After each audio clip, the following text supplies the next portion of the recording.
আপনি কি কলকাতা থেকে একদিনেই ঘুরে দেখতে চান পশ্চিমবঙ্গের ইতিহাস সমৃদ্ধ শহর বিষ্ণুপুর? তাহলে এই ভিডিও আপনার জন্যে। চলুন আজ দেখাই কিভাবে মাত্র একদিনে ঘুরে ফেলবেন মল্লভূমের গৌরবময় শহরটা। ভোরবেলা ঘুম থেকে উঠেই চলে আসুন সাঁতরাগাছি জংশন। সকাল 6:28 রূপসী বাংলা ধরলেই প্রায় 9:30টার মধ্যে পৌঁছে যাবেন বিষ্ণুপুর স্টেশনে। সময় সকাল 9:34। ফাইনালি আমরা 192 কিলোমিটার পথ কমপ্লিট করে পৌঁছেছি বিষ্ণুপুরে। স্টেশন থেকে বেরিয়ে সহজেই পেয়ে যাবেন টোটো বা গাড়ি। ঘন্টায় মাত্র 200 টাকায় ঘুরে দেখাবে পুরো শহর। প্রথমেই চলে আসুন রাসমঞ্চে। মল্ল রাজাদের অদ্ভুত সুন্দর এই স্থাপত্য আপনাকে ইতিহাসের পাতা খুলে দেখাবে। এরপর একে একে দেখে নিন দল মাদল কামান ও মাতা ছিন্নমস্তার মন্দির।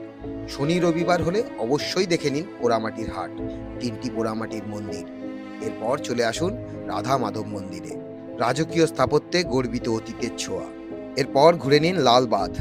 এখান থেকেই সংগ্রহ করতে পারেন বিখ্যাত পোড়ামাটির সব সামগ্রী। তারপর চলে আসুন জোড়া মন্দির ও গুমঘর দেখতে। আগেকার দিনে মল্ল রাজারা এই ঘরেই তাদের সমস্ত শত্রুদেরকে গুম করে দিতেন। এবার চলে আসুন মল্ল রাজ্যের প্রধান প্রবেশদ্বার বড় দরওয়াজা ও ছোট দরওয়াজা দেখতে।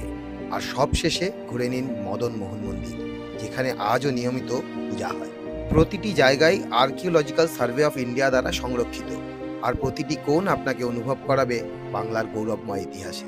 এরপর সন্ধে 5:31 রূপসী বাংলা ধরেই আরামে ফিরে আসুন কলকাতা।